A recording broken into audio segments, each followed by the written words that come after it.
What's up YouTube, Capital G here, looking at the brand new continuous Mirror Force trap card coming out in Cybernetic Horizon. Shoutouts to Revolver being one of the only characters in the entire Yu-Gi-Oh series that is smart enough to play Mirror Forces in the anime, and now I guess we are getting a way to search Mirror Forces, which can be incredibly powerful. This is Mirror Force Launcher. It's a continuous trap card. It has two effects, and it says once per turn during your main phase, you can discard one monster, add one Mirror Force from your deck or graveyard to your hand. That's actually pretty good. I'm going to read the second effect, then I'll break down both effects. The second effect says, if this set card is destroyed by an opponent's card effect and sent to the graveyard, you can take this card from your graveyard and one Mirror Force from your hand, deck, or graveyard and set them on the field. The set cards by this effect can be activated during the turn that they are set. This is an incredibly powerful card. I just think that there is going to be a major drawback, and I think that most people are going to recognize what that drawback is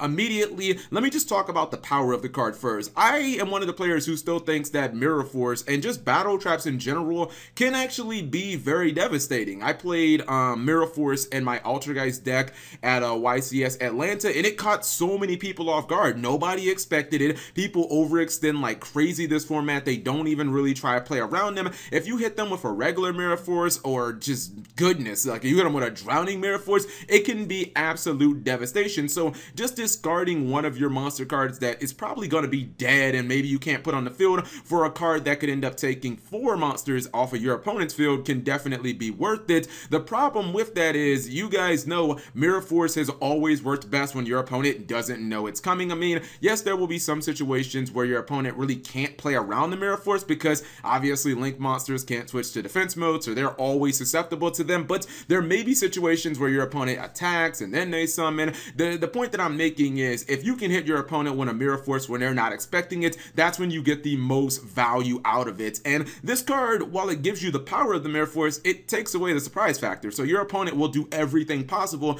to play around it. In fact, they might even just straight up go after a card that you set after you search the Mirror Force, thinking, okay, well, that has to be the Mirror Force. The second effect I do think is actually pretty nice. The fact that if this card is blown up, basically it will replace itself and it can get a Mirror Force. And another thing that I like is, it's not like you have to run 15 Mirror Forces or something like that, because you can actually get them back from the graveyard, so your Mirror Force count doesn't have to be all of that high. Where could I actually see this card being played?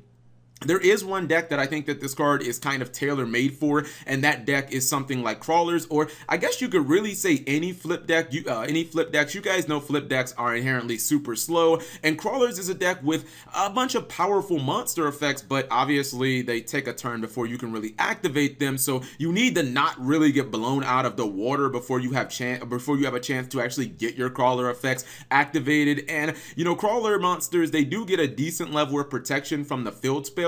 If they're face up on the field, if your opponent destroys them by card effect, they will float at that point. So I think Crawlers is a deck where sometimes you can't unload your entire hand and you have dead monsters in your hand that you can't put on the board. Why not discard them, you know, get some Mirror Forces, get some protection, so at least you slow down your opponent a little bit. I always seem to have consistency problems with that deck. Maybe this will fix it a smidgen, because even if your opponent knows you have the Mirror Force, I mean, if they don't attack, that just gives you time to start using your flip monsters and whatnot. It's a decent card design. I do wish that if it just left the field by any means, you'd be able to activate the effect, because Cosmic Cyclone does kind of fuck this card over and a lot of people play Cosmic Cyclone and not MST so much. But very interesting card design. I think it'll be niche at best, probably best for like flip decks, because they're probably already running Mirror Force and whatnot. So whatever you guys think, leave it in the comment section below. Thank you guys for watching. As always, subscribe if you have not already. Turn on that notification bell for daily videos.